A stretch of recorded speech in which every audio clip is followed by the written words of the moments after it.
Hello everyone, welcome to Unacademy. This is Devashri here working as an assistant professor.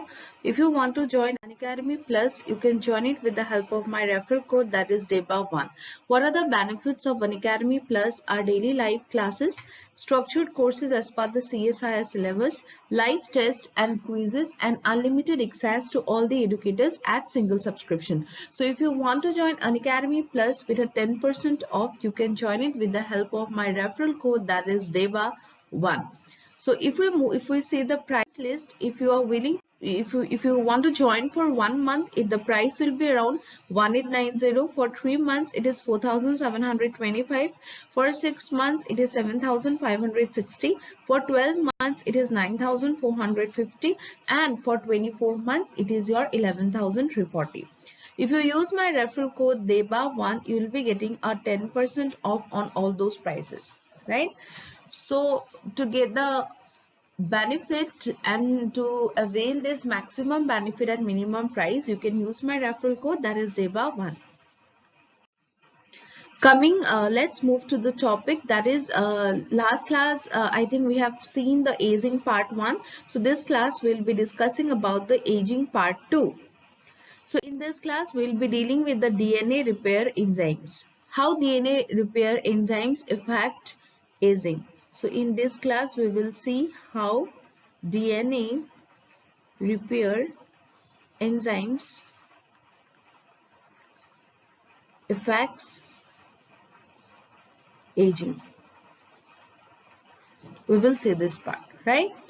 DNA repair enzyme plays an important role in the process of aging. How it plays an important role is like, if the amount of DNA repair enzyme is high, if the amount of DNA, if the amount of DNA repair enzyme is high, aging will be decreases, right? So we can say that individuals with more efficient DNA repair enzymes live longer, because DNA repair enzymes reduces aging. And those organisms which do not have DNA repair enzyme, there is a disease called progeria. So what is progeria? It is a disease where DNA repair enzyme is non-functional. DNA repair enzyme is non-functional. It is a disease where DNA repair enzyme is non-functional, right? As DNA repair enzyme is non-functional, so it leads to premature aging. Premature aging, right? So this is all about the DNA repair enzymes, right? So coming to the reactive oxygen species, if we talk about the reactive oxygen species, these are basically, you can say, these are what? These are reactive oxygen species, like for example, hydrogen peroxide, right? For example, you can say superoxide, right? So these are basically reactive oxygen species, and they are generated by normal metabolism. If you take food, it is subjected to the digestion, right? So similarly, during this normal metabolic processes, our body may generate some reactive oxygen species, right? So these species are very much harmful. In some organisms, say for example prokaryotes, there are certain enzymes which destroys this reactive oxygen species. Those enzymes are your catalase and superoxide dismutase. We will be looking into that. So first, what is reactive oxygen species? It is basically a oxygen, reactive oxygen, which have a tendency to react, right? So how it damages the cell, we will focus on ROS in damaging the cells, how it damages a cell, right? So reactive oxygen species can oxidize and damage cell proteins, membranes and nucleic acids. So it will basically, it affects the cells by oxidizing the cell membranes, cell proteins and nucleic acid. Right. So ये कैसे effect करते हैं आपके, ये क्या करता है, oxygen है ऑब्वियसली, नेम से ही आप देख low reactive oxygen species, oxygen बहुत ही रिएक्टिव होता है, राइट। तो ये किसी भी सेल को, जिस भी सेल को ये डैमेज करेगा, कैसे डैमेज करेगा, with the help of oxidation, oxidise करके। या तो ये ऑक्सीडाइज सेल मेम्ब्रेन को भी कर सकता है, प्रोटीन्स को भी कर सकता है, न्यूक्लिक एसिड को भी कर सकता है, लेकिन ये किसी को भी कर सकता है, लेकिन जो इसका मेन फोकस्ड है या फिर मेन टारगेट है वो है ऑक्सीडाइजेशन, ठीक है। ओके, ये कैसे जनरेट होता है, it is generate by normal metabolic process, right. So these are the examples of your ROS examples. So if you see, this is superoxide ion, hydroxyl radicals and hydrogen peroxide. If ROS can be destroyed, organisms survive for longer duration. So these reactive oxygen species also contribute in the aging. ROS also, you can say, also one of the factor of aging. ROS is also one of the factor that causes ROS is also one of the factor that causes aging, right. So ROS is also one of the factor that causes aging. Clear everyone? So this is how the ROS is ROS is contributing or contributing, or you can say ROS is inducing the aging process, right. So if we have any particular sort of things, those which can reduce ROS, then we can say that, see, if ROS can be destroyed, organisms survive for longer duration, right. मतलब क्या है, देखो ROS basically है क्या, reactive oxygen species है, जो क्या करता है, किसी भी सेल के कॉन्स्टिट्यूएंट्स को, या तो ये सेल मेम्ब्रेन को भी कर सकता है, प्रोटीन्स को भी कर सकता है, और न्यूक्लिक एसिड को भी कर सकता है। करता क्या है ये आपका ऑक्सीडेशन करवाता है। किसका ऑक्सीडेशन करवाता है, सेल मेम्ब्रेन का, न्यूक्लिक एसिड का और प्रोटीन्स का। जैसे ही ऑक्सीडेशन होता है तो क्या होता है, सेल डैमेज हो जाते हैं, राइट। और ये जितना बॉडी में ROS बढ़ेगा उतना आपका एजिंग होगा, राइट। तो ROS को हम कह सकते हैं कि ROS is contributing in the ageing process, right. अगर हम कोई ऐसा मैकेनिज्म डेवलप करें जो ROS को टारगेट करता है, मतलब जो ROS को डिस्ट्रॉय करता है, तो हम कह सकते हैं कि हम एजिंग प्रोसेस को कुछ हद तक कम कर सकते हैं, क्योंकि this is not only ROS which is playing a role in ageing, but ROS is one of the factor in ageing, right. तो हम अगर ROS को हम कंट्रोल करने की कोशिश कर सकते हैं, तो हम थोड़ा बहुत एजिंग को भी हम कंट्रोल कर सकते हैं, राइट। नेक्स्ट एंटीऑक्सीडेंट, जो आपके एंटीऑक्सीडेंट्स होते हैं, रिएक्टिव ऑक्सीजन स्पीसीज तो ऑक्सीजन वाला होता है, एंटीऑक्सीडेंट क्या करता है, it is antagonist to reactive oxygen species, right. Antagonist मतलब क्या, अगर रिएक्टिव ऑक्सीजन स्पीसीज का उल्टा काम करना, राइट। मतलब अगर ROS क्या कर रहा था, एजिंग को बढ़ा रहा था, तो एंटीऑक्सीडेंट क्या करेंगे, एजिंग को कम कर देंगे, राइट।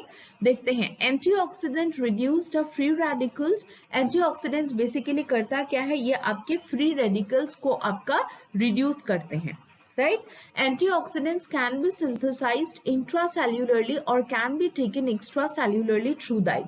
तो ये जो रिएक्टिव ऑक्सीजन स्पीसीज है, या तो आप इसको डाइट में भी ले सकते हो, या आपकी बॉडी खुद भी कभी कभी ये क्या करते हैं, सिंथेसाइज करवाते हैं, right.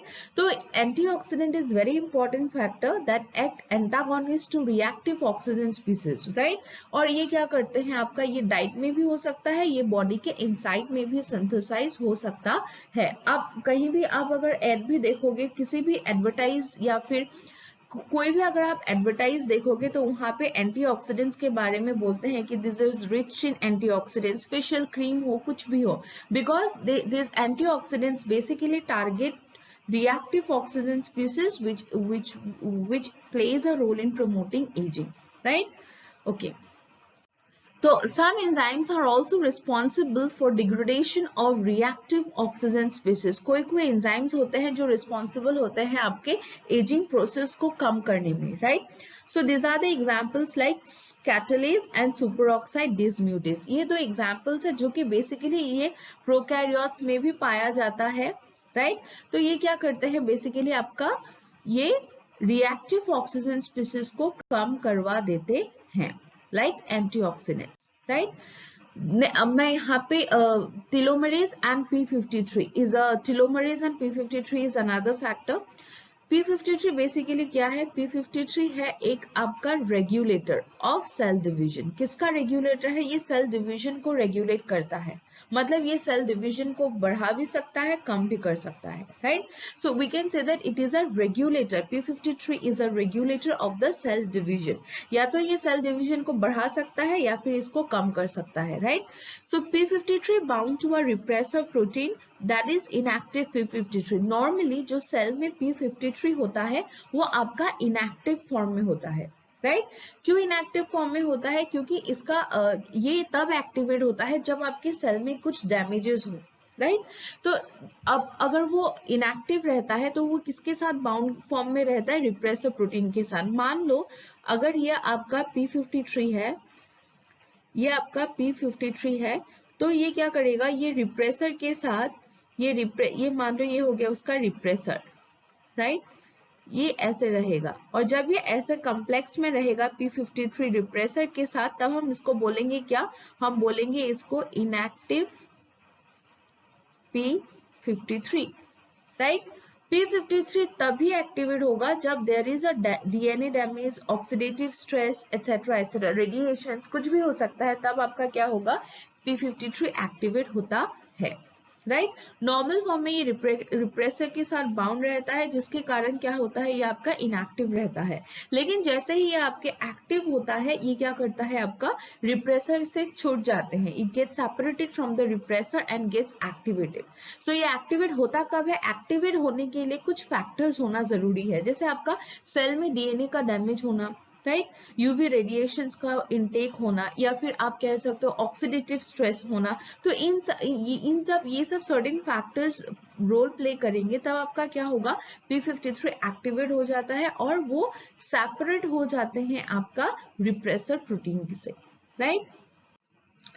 p53 gets separated from the repressor and becomes functional. तो p53 gets separated from repressor and becomes functional. p53 also gets activated when there is a damage in the telomerase. जो telomerase basically क्या है? अगर आप देखोगे ये chromosome है, chromosome के जस्ट एंड पे एक छोटा सा कैप रहता है. क्रोमोसोम के बिल्कुल एंड में एक छोटा सा कैप रहता है. उस कैप को हम बोलते हैं क्या? टेलोमरेज. यहाँ पे भी आप देख सकते हो, इसको हम बोलते हैं क्या? टेलोमरेज. तो क्या होता है? जैसे p53 या डीएनए डैमेज से तो एक्टिवेट होता ही होता है, लेकिन अगर किसी केस में टेलोमरेज भी डैमेज होता है तो इन दैट केस भी आपका क्या होता है? p53 एक्टिवेट हो जाता है, right? So p53 also gets activated when there is a damage in the telomerase part, right? तो अगर p53 एक्टिवेट हो गया तो क्या करेगा? p53 एक्टिवेट हो गया तो मतलब डीएनए रेप्लिकेशन हॉल्ट हो गया, राइट?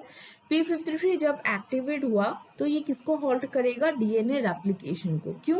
क्योंकि उसको पहले, अब देखो कोई भी अगर मान लो आपको, अगर आप एक बंदा ऑफिस जा रहा है रोज, राइट? अगर उसको कुछ बीमारी हो जाती है तो वो बंदा ऑफिस जाएगा? नहीं जाएगा. He will stop going to office, right?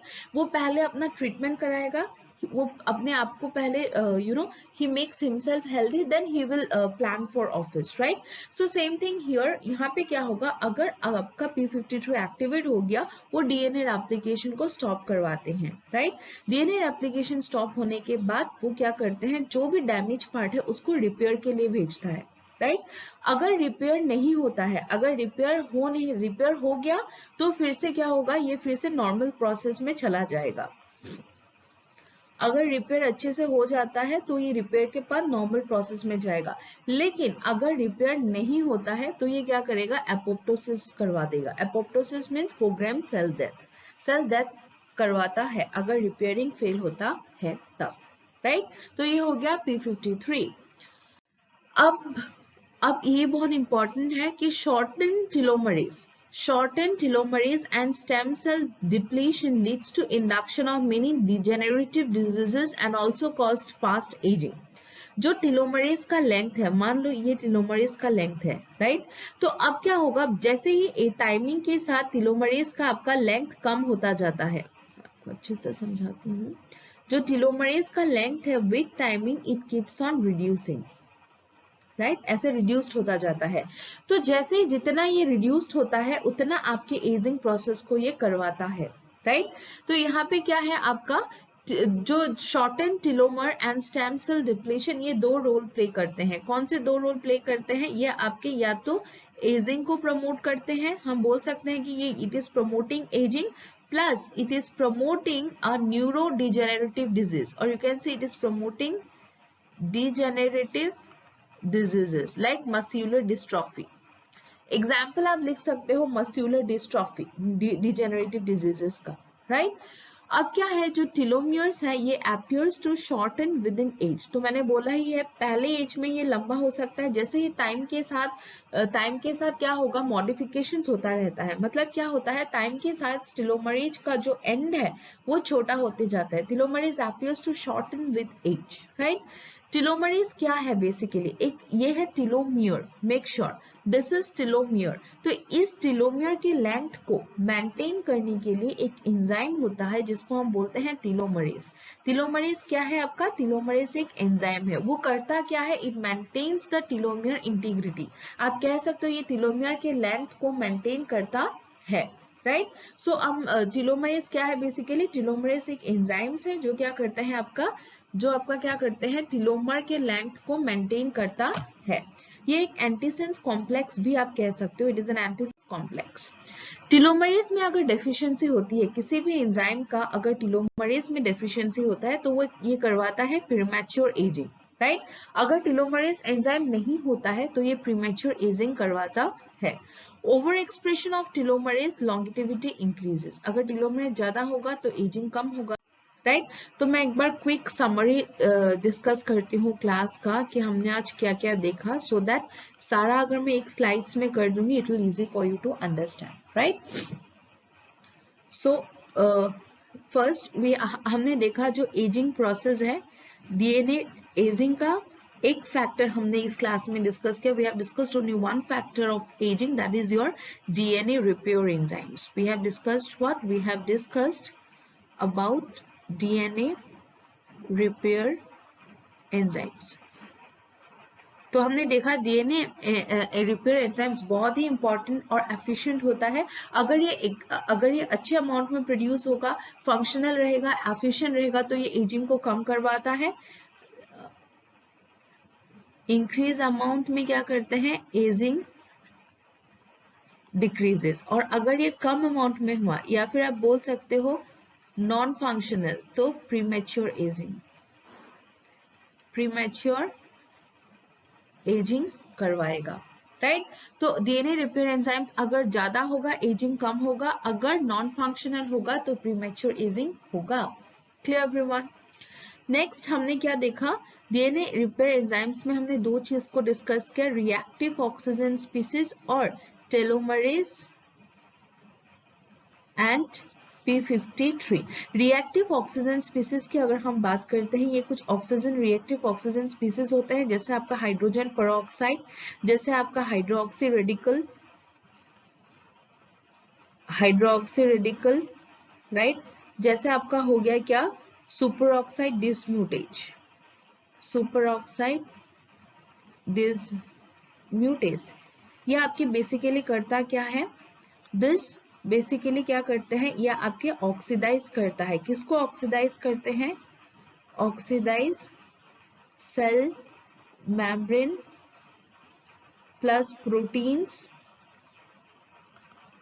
Plus nucleic acids, right? और ये सेल को डैमेज करवाता है।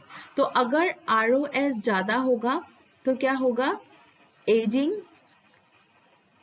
ROS ज्यादा होगा तो एजिंग ज्यादा होगा, ROS अगर कम होगा तो एजिंग कम होगा। अगर हम यहाँ पे, मैं यहाँ पे लिखती हूँ, इसका एंटागोनिस्ट जो होता है एंटीऑक्सीडेंट,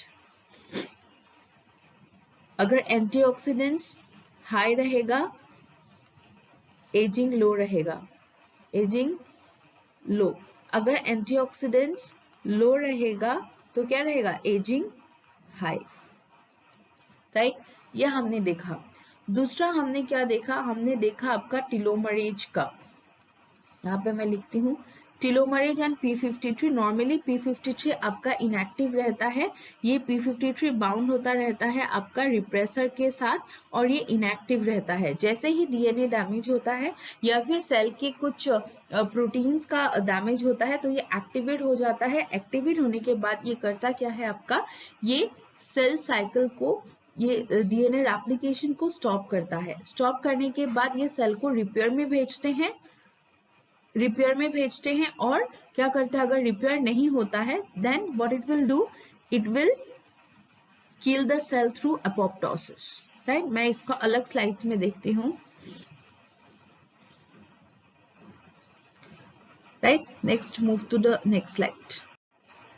यस, हमने देखा क्या, P53 का देखा क्या होता है। नॉर्मली जो होता है P53 वो क्या करते हैं आपका, P53 बाइंड विथ रिप्रेसर, ये कौन सा स्टेज है, ये इनएक्टिव स्टेज है, राइट। P53 गेट्स एक्टिवेटेड, ये कब एक्टिवेट होता है, when there is a DNA damage. कब एक्टिवेट होता है, जब डीएनए डैमेज होता है, राइट, या फिर रेडिएशंस होते हैं एटसेट्रा एटसेट्रा। तो ये करता क्या है, ये P53 जब एक्टिवेट होता है ये आपका क्या करता है, ये रेप्लिकेशन को हॉल्ट करता है, रेप्लिकेशन को क्या करते हैं, हॉल्ट करते हैं और ये सेल को दो पाथवे में भेजते हैं। ये सेल को क्या करते हैं, ये बेसिकली आपके या तो सेल को रिपेयर में भेजते हैं, अगर ये रिपेयर हो जाता है तो ये फिर नॉर्मल प्रोसेस कैरी करते हैं, राइट। और अगर ये रिपेयर नहीं होता है, if repair fails, if repair fails, तो ये क्या करते हैं, ये सेल को आपका एपोप्टोसिस में भेजते हैं। एपोप्टोसिस क्या है, program cell death, right. Next हो गया, ये हो गया आपका P53। नेक्स्ट हमने टीलोमियर भी देखा था। टीलोमियर क्या होता है, एक क्रोमोसोम में एक छोटा सा पार्ट होते हैं, कैप टाइप स्ट्रक्चर, इसको हम बोलते हैं टीलोमियर। टीलोमियर भी एजिंग में रोल प्ले करते हैं। कैसे रोल प्ले करते हैं, टीलोमियर लेंथ अगर डिक्रीज होता है तो एजिंग बढ़ती है, एजिंग बढ़ता है, राइट। फिर हमने देखा जो टीलोमियर है आपका, या इसका अगर लेंथ कम होगा तो एजिंग प्रोसेस बढ़ेगा, राइट। फिर हमने देखा टीलोमियर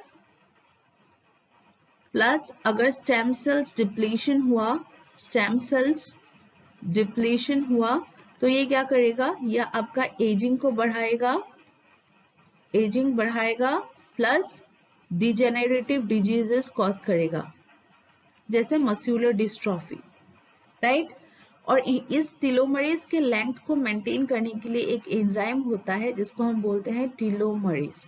ये क्या है आपका, एंजाइम है that maintains the length of telomere, enzyme that maintains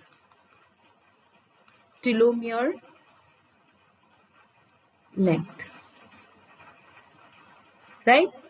Yes, so that's all for today's class. Hope you understood the concept, and if you have any queries, please feel free to ask, and please feel free to clear your doubts. You can also subscribe to our YouTube channel, that is Unacademy CSIR UG CNAP. Thank you so much students for watching the sessions, and if you like it, please hit the like button and do subscribe.